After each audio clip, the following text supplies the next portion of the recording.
毎日に飽きて苛立ってけれどそんな日常は一瞬で消えると知って途方に暮れた私に勇気をくれたのは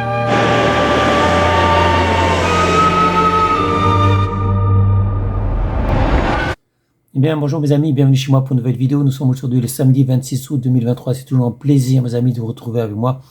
Je vais vous parler d'une série japonaise que je regarde depuis quelques jours. J'en suis à l'épisode 7, il y a 10 épisodes. Donc j'ai avancé très vite parce que c'est une série qui me plaît beaucoup. Ça s'appelle Pending Train. C'est depuis 2023, la durée c'est 45 minutes chaque épisode. Le genre c'est drame, science-fiction, thriller. C'est créé par Arisa Kaneko avec Yuki Yamada, Ejiri Akaso, Moka Kamishari ici. La nationalité c'est Japon. Le premier épisode c'était le 21 avril 2023 au Japon. Et maintenant voici le scénario. Un matin ordinaire de Tokyo, les passagers se retrouvent soudain à lutter pour leur survie lorsque leur wagon de train saute dans un futur apocalyptique. Donc effectivement, ils sont en 2023, mes amis, et ils vont être plongés dans un futur, c'est 2066 je crois, où les humains, ils ont disparu, en tout cas les Japonais, et il n'y a plus d'humains en fait sur une grande partie de la Terre. Je ne sais pas ce qu'il en est en Europe, mais en tout cas au Japon, apparemment tous les êtres humains et tous les êtres humains, oui, ont disparu. Donc il s'agit de la voiture numéro 5 du métro japonais et ils ont disparu subitement donc du présent et ils se retrouvent dans un monde pas dévasté mais presque, c'est-à-dire que ils se retrouvent dans le futur, ils découvrent plus tard qu'ils sont dans le futur et ils découvrent que les humains ont disparu, qu'il y a eu un cataclysme.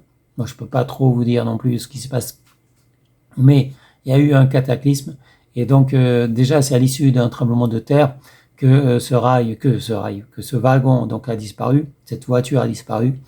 Après on apprend qu'il n'y a pas que la voiture 5 qui a disparu, il y a également la voiture 6, donc deux voitures qui ont disparu, mais là on s'occupe que de la voiture 6, la voiture 5 du métro je veux dire. Donc on suit donc les gens effectivement de cette voiture qui vont devoir survivre puisque ils se retrouvent sans secours, les secours n'arriveront pas puisque les secours sont en 2023 et effectivement en 2066 tous les habitants sont déjà morts.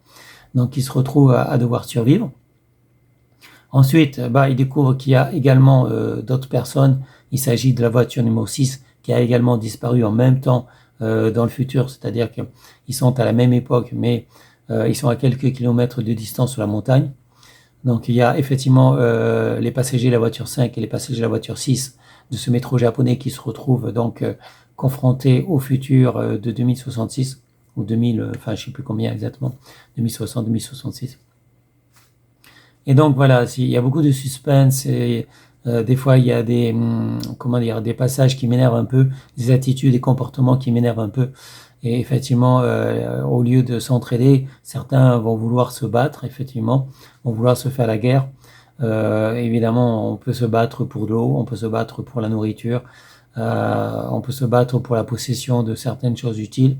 C'est ce qui arrive quand on est en situation de survie et qu'on sait que les secours n'arriveront pas parce qu'ils sont tout seuls.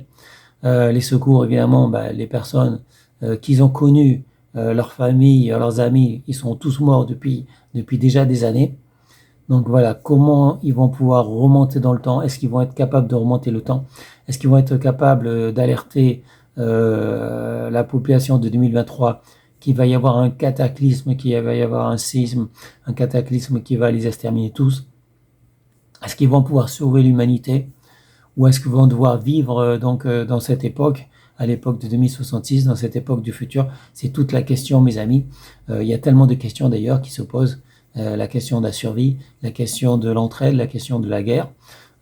Toutes ces questions, mes amis, qui se posent effectivement dans cette série apocalyptique japonaise que je valide à 200% évidemment. Ça s'appelle Pending Train.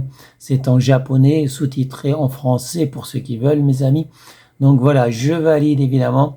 Et ça sera tout pour aujourd'hui. Je vous souhaite à tous une bonne journée, restez en sécurité. Portez-vous bien, je vous dis à bientôt pour une prochaine vidéo. Salut mes amis, ciao ciao, bye bye.